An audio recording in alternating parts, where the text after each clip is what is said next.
We remain steadfast in our commitment in delivering local news that matters. Stories that inspire. Enriching the lives of Filipinos in the Philippines and across the globe. This is your GMA Regional TV. Buong puso para sa Pilipino.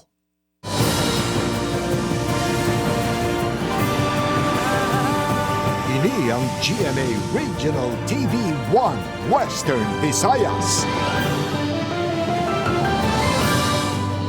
Kapugso may hapon, ining One Western Visayas. Masaligan, sadsaran sa kamatuoran, kag wala sang ginadampiga. Ako sa Irene Prietos Live, ikan diri sa GMA Bacolod Station. Magadulong sa inyo, sang pinakadako kag komprehensibo nga mga balita sa Kabisayan nakatungdan, Caitlin Revilla, live sa GMA Iloilo Station.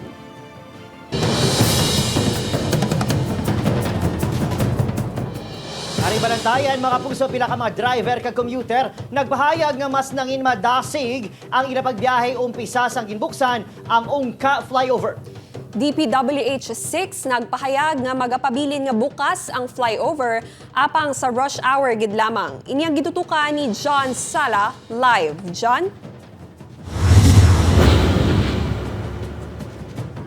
Adrian Kate, talulupang doon nga mas nangin matawhay gidman ang dalagan sa trapiko sa bahin sa Ungka flyover halin sa ginbuksan ng inner lane sa flyover para sa mga motorista. Apang hirit pagid sa mga motorista nga kuntani sa baylo nga kung rush hour lang buksan ang flyover, kuntani kuno whole day. Agud mas mangin maayo pagid ang dalagan sa trapiko sa lugar.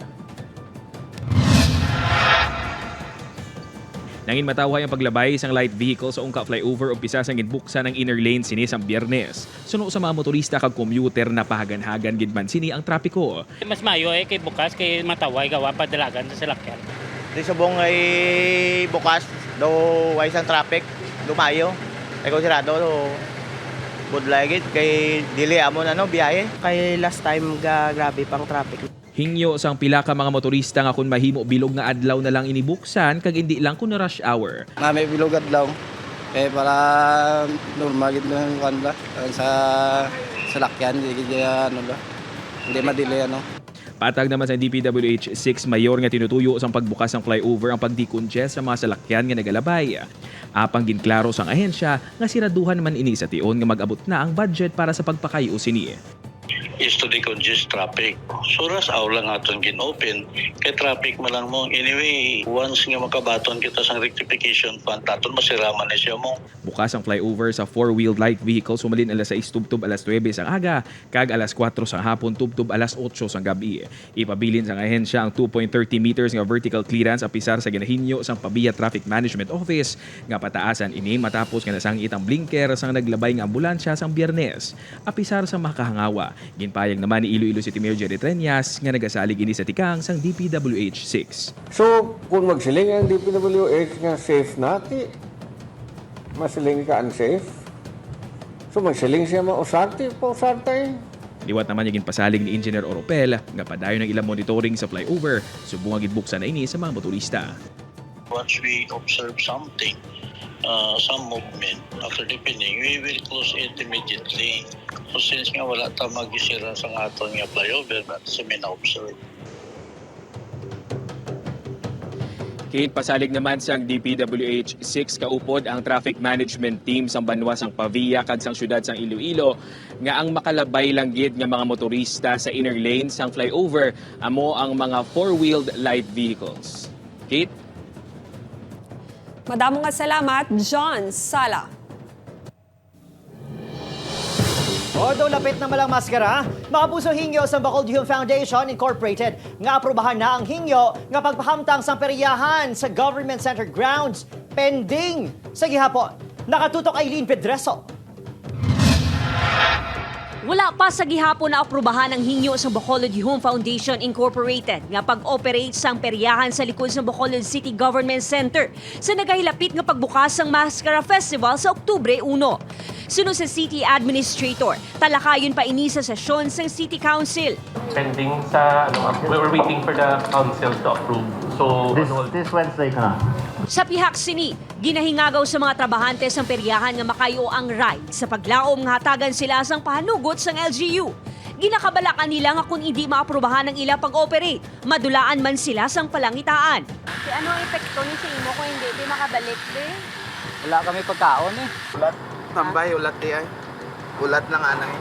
Madumduman nga ginkakibots ng pila ka mga konsehal ang amat-amat nga pagpahamtang sang peryahan kag amusement park sa Government Center grounds antis pa man ini maaprubahan. Samtang ginkumpirmar sa Bacolod City LGU nga nagsabat na ang provincial government sa hingyo nga gamiton ang pila ka venue sang probinsya sa aktibidad sang festival kaangay sang Paglaom Stadium kag North Capitol Road. The initial request was Paglaom, then also the north, the capital area, the Capitol Road. Nag-relay also yung home, naghirit pa sila kung pwede another venue. Paglaom Stadium, tad ang Capitol Road, okay na. Upod kay Reynald Castillo, Eileen Pedreso, Western Visayas. 8 ka nagapadalagan para sa eleksyon sa Barangay Barrio Obrero Lapus nakahatag na sang ila paathag natuhoy sa ginaalegara biolasyon sa premature campaign. Ini ang gitutukan ni John Sala. Magluwas sa buhin sa gasto sa printing sang mga election poster kag pagpanapik sini sa barangay. Sa social media pa lang, isa ka post, linibo na ang pwede malabod. Gani ang pagpangampanya online na ginatutukan man sa karon sang COMELEC ilabi na nga wala pa opisyal nga nagsugod ang campaign period. Isa sa mga nasampulan sa COMELEC ang grupo ni incumbent Barrio Obrero Lapus Barangay Kagawad James Kunlu nga nagapadalagan sa pagkakapitan sang barangay. Siya upod ang 5 ka man nagapapili bilang kagawad kag ang ila SK chairman kag isa man sa nagapapili nga SK Kagawad ang ginpadalaan sang show cause order bangod sa ginaligar temprano nga pagpangampanya online. Nag-post sila prior sang filing sang COC. Nag-post sila August 28 and then naka-file sila August 30. So nagpabilin ato ang ginpost na nga campaign propaganda sa Facebook, wala ina ma-delete after na sang filing sang COC. So silingon na makonsider nga premature campaigning. Suno kay Kunlu, nakasabat ng ilang grupo sa show cause order. Depensa sini. Actually, hindi man kami ang nag-post. So, tiya mo gina, ang aton nga mga supporters, so wala bisi kadamo sang supporter ta, kadamo sa nagapalangga sa amon. Anyway, naka-answer na kami sa COMELEC, no, sa amon nga sabat. Nagpanawagan man ini sa iyang mga tagsuporta nga magsunod lang sa ginapatuman nga guidelines ng COMELEC. Suno sa COMELEC, wala lang nila ginapahanong duman ang mga kandidato na tuhoy sa premature campaigning, kundi pati man ang ilang mga tagsuporta samtang hindi pa mag-umpisa ang campaign period sa October 19. Reminder sa mga supporters kag sa mga candidate nga mag-prohibit ng anay, no, ginabawal ang pag-post sa Facebook o mag-display sa any campaign materials nga directly man or indirect way nga mag-support sa isa ka kandidato sa barangay election. Upod kay Romel Porquilla, John Sala. 1 Western Visayas.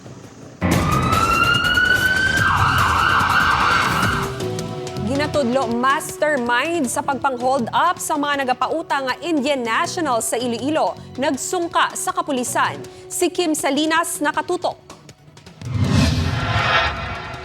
Voluntaryo nga nagsungka ang ginatudlo mastermind sa pagpang-hold up sa mga nagapautang nga Indian nationals sa Iloilo. Iniamo si alias Bonjo nga residente sang Barangay Capalis, Dumangas. Nag-surrender ini sa ilapo ng barangay bangod sa kahadlok sa iya seguridad.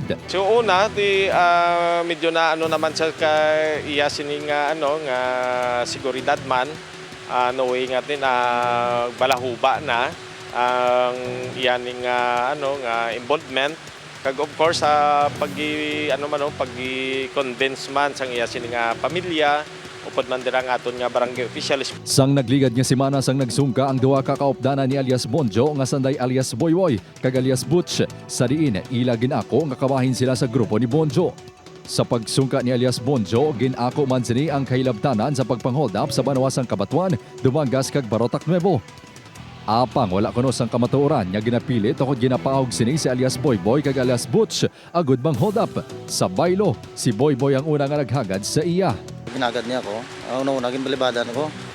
Kaya ba ko, hindi ako part kay dagmay pagkabataan ko. Kag hindi may napulos ng Orobraon. Galing siyang ulingan nga sa uli nga pag-agad sa ako. Doon naplitan man ako. Doon naipit man ako ginalalan ko kinakwarta. Ginpanginwala man sini nga ang paggamit sang illegal nga droga ang rason sang iya pagpang-hold up. Ginpanginwala man sini nga siya ang mastermind sang grupo. wala na sir sa matuod, wala na sila nga ginatawag nga mastermind, kundi nga migway kami, tapos istorya kami kung ano lang ang himuon nga munabi kung paano ang imoldapon. Wala na sila nga tawag nga boss o mastermind. Preso sa Cabatuan Police Station si Bonjo nga nagapangatubang sang kaso nga robbery. Samtang una na nga ginsapol sang Iloilo Provincial Police Office ang 14 ka mga representante sang nagapautang nga Indian national sa probinsya agon magtihon sang security measures para sa ila.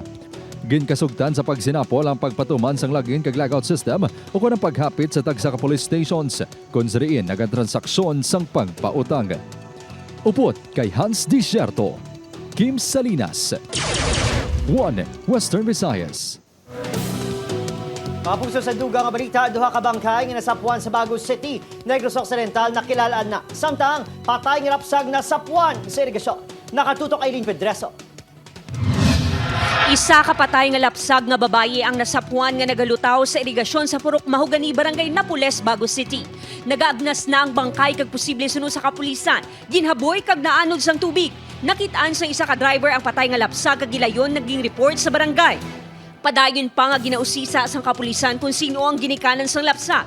Kasong infanticide na posible ipasaka batok sa responsable sa paghaboy sang lapsag. More or less mga 2 days na naanod siguro sa sa irrigation, maybe from sa mga bundok na irrigation papunta dito sa Napoles. Nakilalaan na ang duha ka bangkay nga nasapuan sa kilid sang dalan sa Barangay Talutog, Baguio City sang Biyernes. Suno sa kapulisan, positibo nga ginkilala sang Iloy kag bangod ang ilahimata nga si Edward Pelye, residente sang Barangay Alihis, Bacolod City. Wala naman sang ideya ang Iloy sa iban pang aktibidad sang iya anak.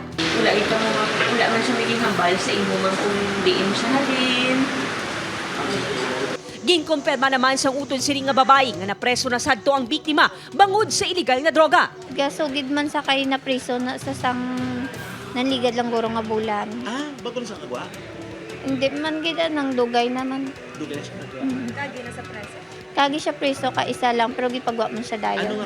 Samtang nakilala man ang isa pa ka bangkay nga si Scott Arevalo, 37 anyos, sang Singkang Airport, pinaagi sa iya himata. Sunod sa kapulisan, mag-abyan si Pelye kag Arevalo. Madamo sang kaso si Arevalo kag isa na diri ang may kaangtanan sa illegal nga droga. Sa investigasyon sang Soko, may mga pila sa dughan ang mga biktima kag posible pagkuga gamit ang level hose ang rason sang kamatayon sa mga ini. Upod kay Ruel Banggoy, Aileen Pedreso, 1 Western Visayas.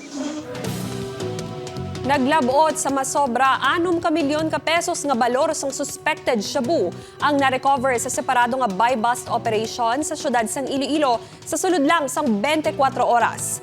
5 ka high-value individuals ang naaresto. Una nga nakumpiskar ang 476,000 pesos nga balor sang suspected shabu kay Jo Marie Perez alias Jao sa city proper. Sunod nga nadakpan ang mag-live-in partner nga Sunday Rodney Marceliana Jr. alias Yukan kag Christine Eman sa barangay Magsaysay, Lapas. Na-recover sa ila ang suspected shabu nga nagabalor sang 3.4 million pesos. Samtang nakumpiskar naman sa operasyon sa barangay Santo Niño Norte, Arevalo ang 2.5 million pesos nga balor sang suspected shabu.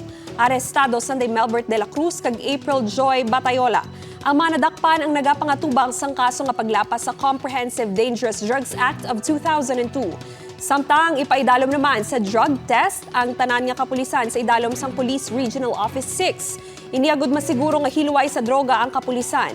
Sa ginpatigay nga drug test sa masobra 13,000 ka police personnel sa reyon, 3 diri ang nagpositibo. 2 ang nag-challenge kag nagahulat pa sang reconfirmatory test. Gindisarmahan na ang mga nasambit nga pulis. Yung malalaking huli namin, sa lupa lang nahuhuli. Pero ang kulang natin dito, yung interdiction sa dagat. Kasi ang dami nating pier dito at saka airports. So dapat tulungan kami ng iba pang mga government agencies.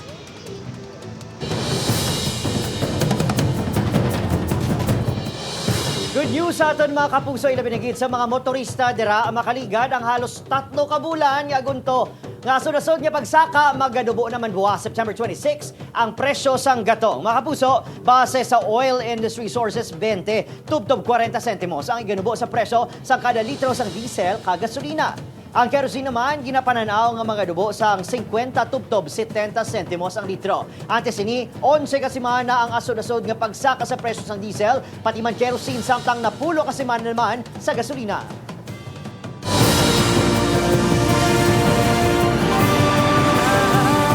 Ini ang GMA Regional TV 1 Western Visayas. Do parehas man sa libertad, makapuso masobra Shin Castol sa Bacolod City Central Market ginraffle na para sa mga vendor. Apang magagmay nga pwesto ginareklamo sa pila ka mga manugbaligya. Yaring balita ang gitutukan ni Aileen Pedreso. Nagpatigayo na sa raffle ang Bacolod City LGU sa mga pwesto sa Central Market. Ini pagkatapos ang assessment sa mga vendor. Shin Castol sang raffle para sa mga manugbaligya sang isda. Masobra 200 ang nagpalista. Apang sunod sa Committee on Markets and Slaughterhouse, may disqualification nga ginhimo bangod wala ang iba nagasunod sa proseso. Based on the market code, kung amuna niya mga utang mo, nagway ka nakabayad, i-close gina yung imo stalls. Gin-check gina sa market supervisor every day kung sino ang nagabaligya. May ara nga mga vendors nga pag-check every day, daw for 2 weeks or basta lawig mga tinion, why sila gabaligya? So, but silingon, why sila interest magbaligya? Ang pila ka mga manugbaligya nga dugay na nagapwesto sa lugar. Desmayado sa resulta sang raffle. Galain kung buot ito, watay may mo. Gabayan mo. Pero mas nasubuan ang mga nakabaton. Bangod tuman kuno ka magamay ang espasyo nga sa iluhan. Kagamay sa mong baligyaan, dasungin matubang ka sa mong baligyaan, hindi na kita ng amon isda. Nagpasalig naman ng LGU nga pangitaan sa maayo nga pwesto ang mga nagabutan sa raffle. Isa sa atong nga kinahanglan nga address when we rehabilitate ang atong nga mga markets, tanan nga mga areas kung din sila gabaligya, gaagi kag kadto ang mga buyers. Samtang ang mga wala ginswerte sa raffle, sarang pa man makabaligya sa Burgos Market suno sa LGU. Upod kay Reynald Castillo, Aileen Pedreso. Western Visayas. Ginpaandaman sang Schools Division of Iloilo ang mga manunudlo nga likawan ang paggamit o kun pagduso sang ilegal nga droga. Ini matapos na dakpan ang isa ka manunudlo sa Banwa Sangsara sa ginpatigayon nga buy-bust operation sa barangay Villa Hermosa. Ginkilala ini kay John Basho, 58 anyos. Ginkabigini nga high-value individual. Dakop man ang kaupod sini nga si Tam Arthur Manaog, 18 anyos. Na-recover sa ilang 7 ka sachets ang suspected shabu nga ginabanta nagabalor sang 54,000 pesos.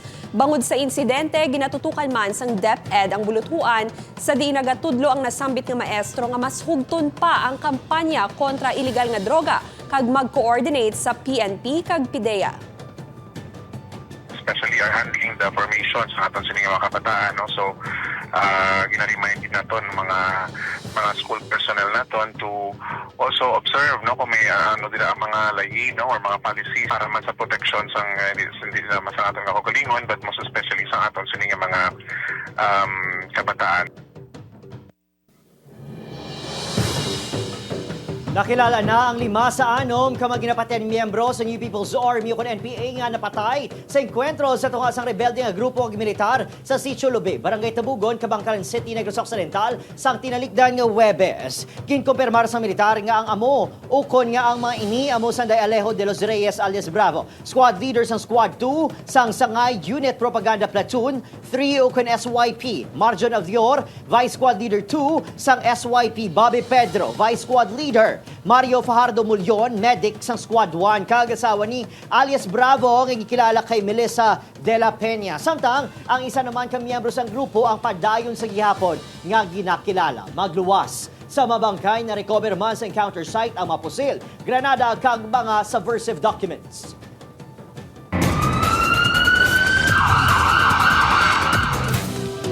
Patay ang 22 anyos nga traffic aid matapos maaksidente sa Molleloni Street, Iloilo City proper, Biyernes sang gabi.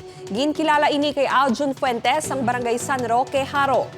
Santo sa report sang kapulisan halin sa Parola Wharf si Fuentes kag pakadto sa Iloilo Freedom Grandstand sang nadulaan sang kontrol sa ginamaneho nga motorsiklo kag nakabunggo sa gutter. Nakaago minisang patal nga pilas sa ulo. Ginpayag sang PSTMO nga magahatag inisang bulig sa napatay nga traffic aid. Sa Barotac Nuevo, ginbawian man sang kabuhi ang driver sang big bike nga ginkilala kay Jerry Brasa, residente sang Barangay Ilaud, Poblasyon sa nasambit nga banwa. Ini matapos nakaagom sang pila sa ulo sang makabunggo sa tri-wheel motorcycle nga may 11 ka pasahero sa Barangay Agkuyawan, Pulo, Barotac Nuevo. Sunod sa kapulisan, nagliko ang tricycle nga ginasundan sang biktima, rason nga nabungguan sini. Ginpahayag nga wala sang helmet si Brasa kag madasig ang dalagan sang natabo ang aksidente. Ginhingagaw pa ini nga madala sa ospital apang gindeklara nga dead on arrival.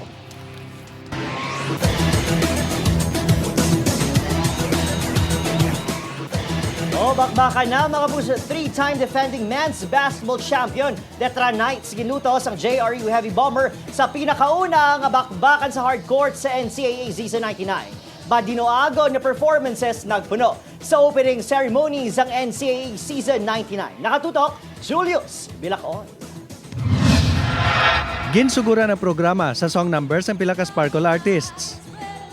With SEA Games Rhythmic Gymnastics gold medalist Daniel De La Pisa, kag cheerleaders nagikan sa NCAA member schools. Nagperforman ang P-pop group nga First One. Nagparada man ang mga atleta nagikan sa 10 NCAA member schools. Kag naghatag sang mensahe si GMA Network Chairman and CEO, Attorney Felipe L. Gozon. The NCAA has the distinction of being the first and premier collegiate athletics association of the Philippines. It has produced so many outstanding national athletes in various fields of sports who have become heroic symbols of our youth, not only in sportsmanship, but also in terms of discipline, perseverance, and excellence. Ginpangunahan ni Asia's multimedia star Alden Richards ang opening prayer, nga ginsundan sa pagkanta sang Queendom, sanday Rita Daniela, Jessica Villarubin, Tia Astley, Marian Osabel, Hannah Prisilas, kag Asia's limitless star Julian San Jose. Si Julian man ang nagkanta sang bagong nga theme song sang NCAA. Present man si Julia Montes, ang 5 breakups and a romance co-star ni Alden. Ginpakilala na ang newest batch of courtside reporters. Kag nagsarbing nga host Sanday Martin Javier, Mateo Gedicelli, Faith Da Silva kag Ara San Agustin. Ginpakilala ang nagabugos sa NCAA Season 99 Policy Board and Management Committee sa pagpanguna ni Dr. Vincent K. Fabella nga President sang committee kag sang host school nga JRU. Kaupod man si GMA Senior Vice President and Head of GMA Integrated News, Regional TV and Synergy Oliver Victor B. Amoroso. Ginpangunahan naman ni JRU Heavy Bombers Men's Basketball Team Captain Ray De La Rosa ang Oath of Sportsmanship. Hey, it's your girl Maya. What's up guys? I'm Marco. Sa programa, ginpakilala man ang mga AI-generated sportscasters nga sanday Maya kag Marco. Samtang sa buwan naman nga hampang sang Season 99 sa tunga sang defending men's basketball champion nga Letra Knights kag host school nga JRU Heavy Bomber. Nagdaog ang Heavy Bomber sa overtime 85-79. Sa hampang naman sa tunga sang Benel Blazers kag LPO Pirates nga ginpagwa sa GTV alas 3 subong nga hapon. Nagpangibabaw ang Pirates sa score nga 85-81. Julius Bilacaol. 1. Western Visayas.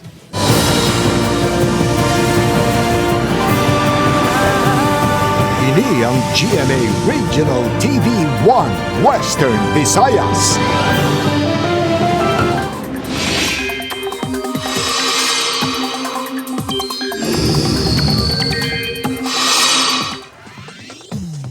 Mga kapuso, lauman gihapon ang pag-ulan sa dako nga bahin sang pungsod bangod sa nagkalain-lain nga weather systems. May duwa ka low pressure area subong sa Gwa, Sangpar, isa sa nasidlangan kag isa sa nakatungdan sang aton nga boundary. Suno sa pag-asa, pareho nga manubo ang chances sang mga ini nga mangin bagyo. Apang ang trough o kun extension sang LPA nga yara sa nasidlangan Sangpar ang nagalabot sa pila ka bahin sang pungsod. Padayon man ang pagluntad sang habagat nga makaapekto sa western section sang Southern Luzon kag Visayas. Base sa datos ng Metro Weather, may pagulan sa Western Visayas kag heavy to intense rains ang ginalauman sa Capiz kag pila ka bahin sang Iloilo kag Negros Occidental. Gani sa mga kapuso naton sa mga nasambit nga mga lugar, mangin alerto sa posible pagbaha o kun landslide.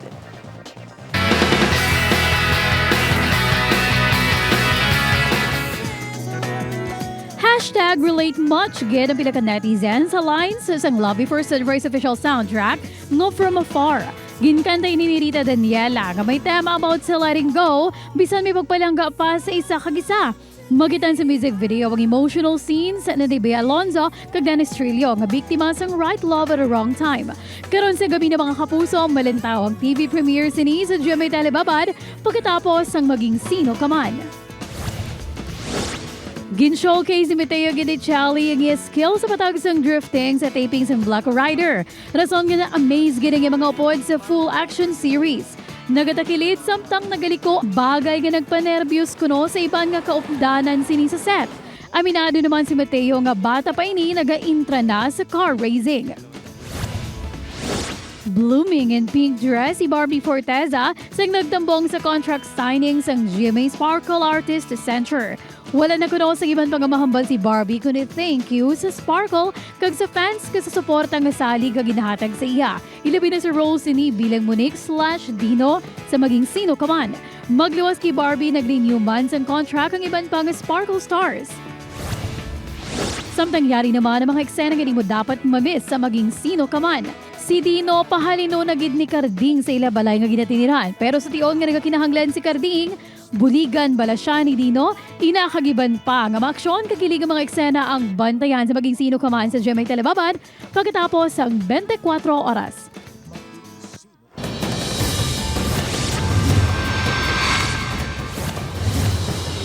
Padayon ang investigasyon sa Ibahay Police sa pagpangbuno sa 37 anyos nga si Benedict Garzon sa barangay Maluco, Ibahay, Aklan. Nasapuan na lang ang biktima nga may mga pilastugas ang pagpangbuno sa sulod sa iya balay. Sa inisyal nga investigasyon nakaangkon ini sang 30 ka mga buno sa nagalayan nga bahin sang iya lawas.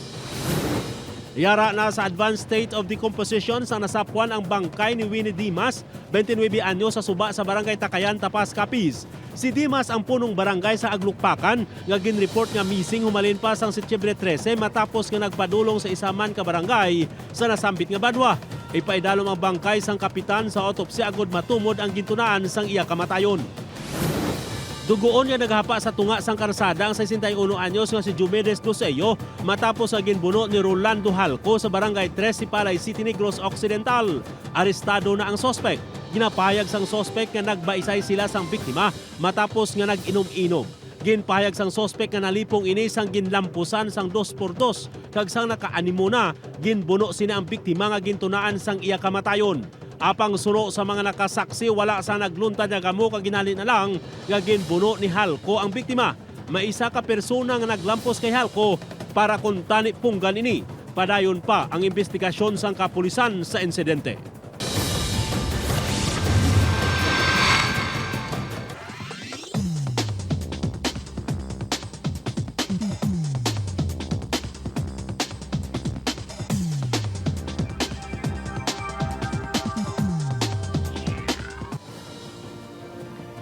Happy birthday, Caitlin Revilla! Pamahaw ha!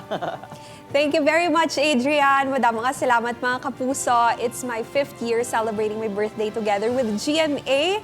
And I'm still looking forward for more birthdays. Basta kaupod ko ka mo mga kapuso. Anyway, 91 days to go na lang. Pasko na.